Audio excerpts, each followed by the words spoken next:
வணக்கம். இந்தியாவில் 2014க்கு முன்பு வரை பெரும்பாலும் கூட்டணி கட்சி ஆட்சிகள் தான் இருந்தது. மாநில கட்சிகள் கை காட்டும் தலைவர்கள் தான் பிரதமராக இருந்தனர். அப்படிதான் மன்மோகன் சிங் 10 வருடம் தனி மெஜாரிட்டி இல்லாமல் ஆட்சி செய்தார். மாநில கட்சிகளின் கண்ட்ரோலில் மத்திய அரசு இருக்கும்போது மத்திய அரசு தன்னிச்சையாக செயல்பட முடியாது. அதிபர் ஆட்சி போல நடந்து கொள்ள முடியாது. மாநில அரசுகளை நசுக்க முடியாது. மாநில கட்சிகளை அழிக்க முயற்சிக்க முடியாது. அந்த மாநில கட்சிகளின் ஆதிக்கம் கடந்த 10 வருடமாக இந்தியாவில் இல்லை.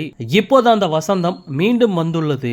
இனி சந்திரபாபு நாயுடு மற்றும் நிதிஷ்குமார் சொல்வதை கேட்டு மோடி நடக்க வேண்டும். அவர்கள் வைக்கும் சட்டத்திற்கு ஆட வேண்டும். கூட்டணியை உடைப்போம் என்று சொல்லியே பாஜகவை தெலுங்கு தேசமும் ஐக்கிய ஜனதா தளமும் இனி ஆட்டி வைக்கும். அதாவது பாஜக ஆட்சி அமைக்க பீகாரில் உள்ள நிதிஷ்குமாரின் ஐக்கிய ஜனதா தளம் கட்சி ஆதரவு தர வேண்டும். அந்த கட்சியிடம் தற்போது 12 எம்பிக்கள் உள்ளனர். அதே போல் ஆந்திர பிரதேசத்தில் உள்ள சந்திரபாபு நாயுடுவின் தெலுங்கு தேசம் கட்சியும் பாஜகவிற்கு ஆதரவு தர வேண்டும். தெலுங்கு தேசம் கட்சியிடம் 16 எம்பிக்கள் உள்ளனர். இவர்களின் ஆதரவு இல்லாமல் பாஜக ஆட்சி அமைக்க முடியாது.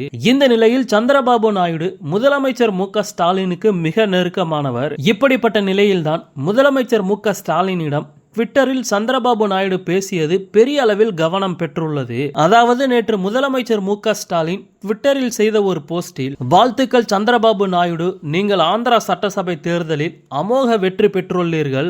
உங்கள் தலைமை ஆந்திர பிரதேசத்திற்கு செழிப்பையும் முன்னேற்றத்தையும் கொண்டு வரட்டும். அது மக்களின் நம்பிக்கைகளையும் கனவுகளையும் நிறைவேற்றட்டும் என முதலமைச்சர் மு.க. ஸ்டாலின் ஒரு பதிவை வெளியிட்டுள்ளார். இதற்கு மிக்க நன்றி என்று சந்திரபாபு நாயுடு பதில் அளித்துள்ளார். இது சாதாரண நன்றி என்றாலும் பாஜகவின் எதிரி திமுகவுடன் சந்திரபாபு நாயுடு நெருக்கமான நட்புடன் இருப்பது கண்டிப்பாக பாஜகவிற்கு இன்று இல்லை என்றாலும் வரும் நாட்களில் பெரிய அழுத்தத்தை கொடுக்க போகிறது.